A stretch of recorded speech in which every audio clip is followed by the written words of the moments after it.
Washington has been trying to incorporate Greenland into the United States since the 19th century. The idea from Trump is not new either. The newly elected American president sent an envoy of ill will to the kingdom. Trump Jr. visited the country on what was noted as a non-working visit. However, the trip was clearly promotional, if not business-oriented. Upon arrival, he called his father on speakerphone, allowing the people of Greenland to be reassured. No fears, as the states will treat the island well. We learn a lot. It was really great. Incredibly beautiful place, incredible people. The reception was amazing, just incredible.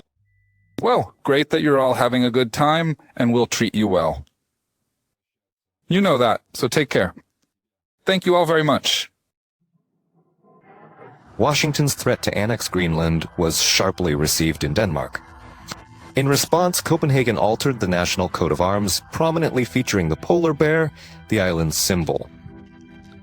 Danish authorities even contacted Trump's team, expressing readiness to strengthen the American military presence in Greenland in exchange for territorial integrity. Washington was made clear the island is not for sale, yet it has enough autonomy to handle its own issues, its own fate independently, and if Greenland refuses the bribe, doesn't choose a homeland, the U.S. will gladly use its favorite methods, military invasion or massive economic pressure. Where Washington sees national interests, there is blood, destruction, and poverty. History remembers. Well, we need Greenland for national security. I was told this long ago, even before I became president. People don't even know if Denmark has the legal right to it. But if it does, it should give it up, because we need Greenland for national security.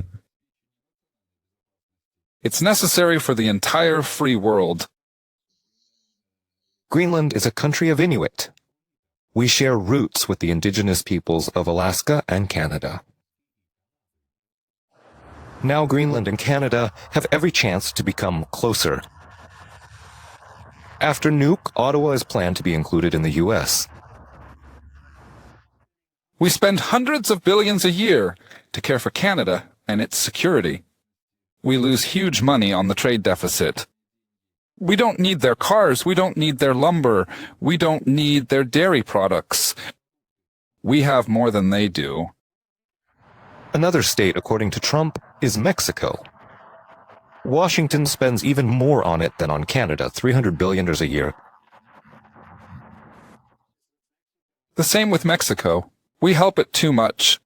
In fact, the country is run by cartels, and we can't allow that. Mexico has big problems. Very dangerous place. He who pays the piper calls the tune. According to the Republican, since Washington sponsors what he called a cartel state, the U.S. has the right to call things by their names. Trump plans to rename the Gulf of Mexico to the American Gulf. Mexico's response was swift. The country's president showed an intriguing map from 1607 where the territory of the modern U.S. had a different name. Hence the proposal, let's call the United States Mexican America. Sounds good, doesn't it? But Trump's appetite doesn't end with Greenland, Canada, and Mexico. The Panama Canal is vital for our country. It's managed by China. We didn't give it to them. Panama abused this gift.